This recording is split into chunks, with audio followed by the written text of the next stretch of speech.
and welcome back to my channel.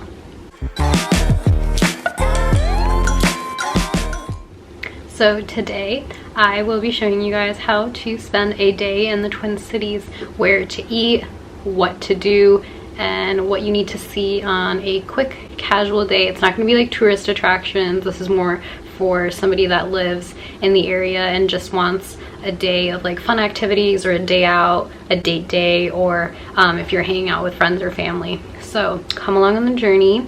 We're going to be up to some good stuff, and I'll take you along with us. And before you take off, I just want to do a little outfit reveal. It's a little dark in here, but I have this green sweater from H&M. I am so obsessed with this green color. I really like it. I think it's my current favorite color in my wardrobe, and I have a matching purse that I don't have on me, but also from H&M. I'll show you guys that later. And then some like mom jeans from Zara, and then I'll just wear my Tim boots, and that is the outfit check. So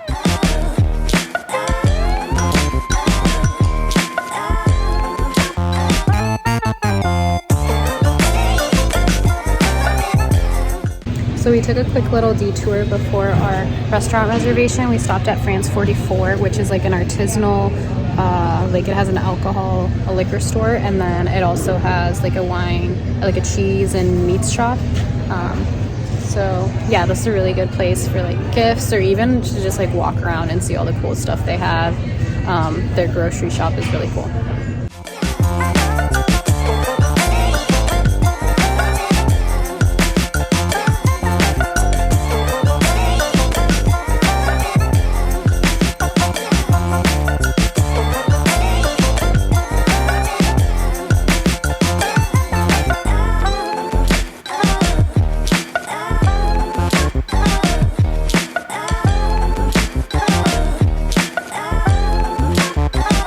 We're gonna go to the Lynhall, which actually has a few different locations. So based on what activities you're doing during the day and what you have going on later, you can plan whichever location fits your plan best. So yeah, we're gonna head over to the Lynhall. It's a restaurant that does lunch, brunch, dinner, and also does afternoon tea. So it's a really fun space. It has like a really cute aesthetic going on. I've actually never been, but I looked at the website ahead of time, so I'm really excited to go.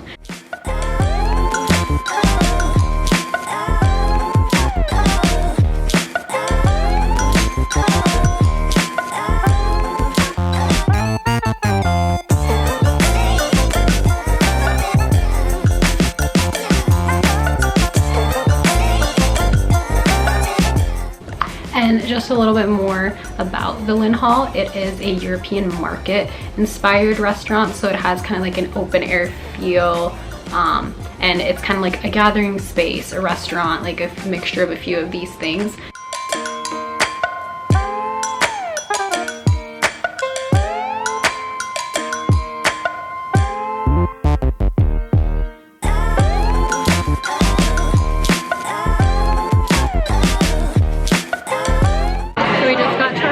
Sorry if it's a little loud in the background, and we're waiting for my parents and our friends to get here, and it's really cute. We're sitting by the fireplace.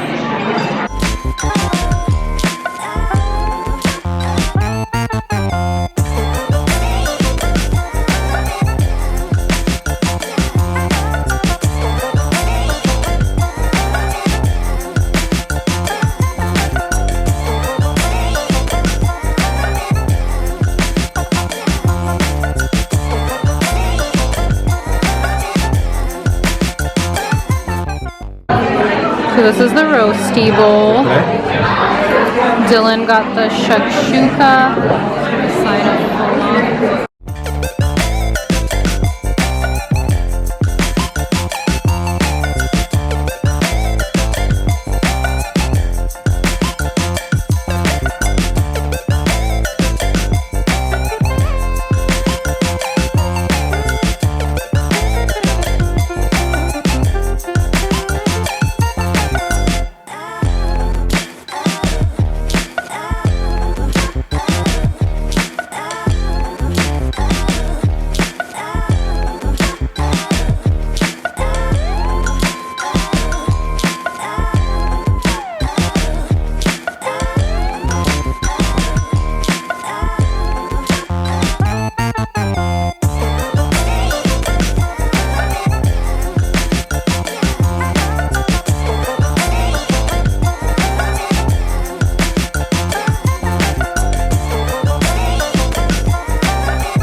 good. No pressure.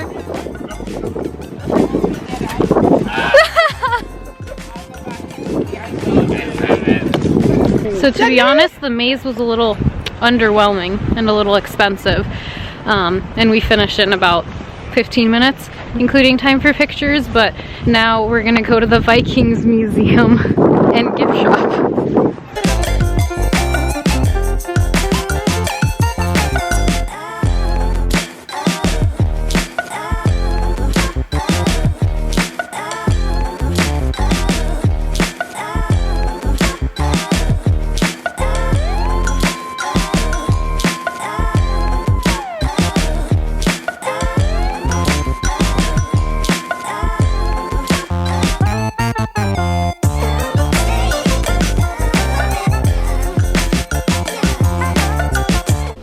So this afternoon we just spent some time with my family, had coffee and stuff, and now we're gonna do a fully American dining experience and go to Texas Roadhouse. So stay tuned for that, and I will give you my full breakdown of what I thought of the ice maze and all the other things that we did today at the end of this video. So stay tuned for that as well.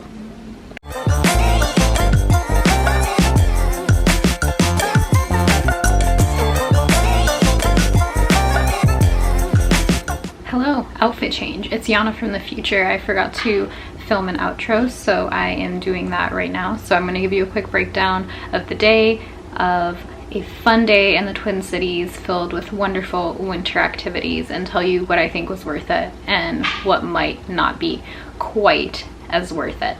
So starting off with going to France 44, which was an unexpected stop for us. I think that's a really fun place to go if you need to get a bottle of wine as like a nice gift to bring to a party, a gathering, or something like that. And if you need like artisanal cheeses, meats, anything like that, I highly recommend. So I think that's a fun stop to do while you're in the cities. It's pretty centrally located in Minneapolis, so it's definitely a good spot.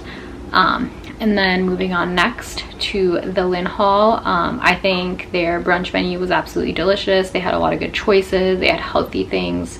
And there was also like a fun aesthetic and vibe to the place as well. The coffee was really good. Like everything we had was super delicious and top tier. It is a little bit loud and you do need a reservation because it gets very full. But if you go during the week and not a Saturday at prime time, I'm sure you will have a good experience. And I haven't been to the other locations, but I can speak for the one in Edina, and I would say it's worth it. And then as far as the Minnesota Ice Maze, I would personally say that for me, I don't think it was worth it. Our friends that we went with, they had a gift card for the experience, so they got in for free. We had to pay $25 per person, which I think was a little spendy given what it was. I think it was a little more catered towards kids, so I'm not saying that it's not worth it for everyone. I don't want to talk bad about it because the ice was made very nicely. There was fun music playing, things like that. I think it would also be more worth it in the night when the lights are on, because there was a ton of lights and like projectors and stuff in the ice maze and around it, which we didn't get to see since we went during the day. So that's just something to keep in mind. I don't think it's worth it. Not my cup of tea, but you know, it might be for you.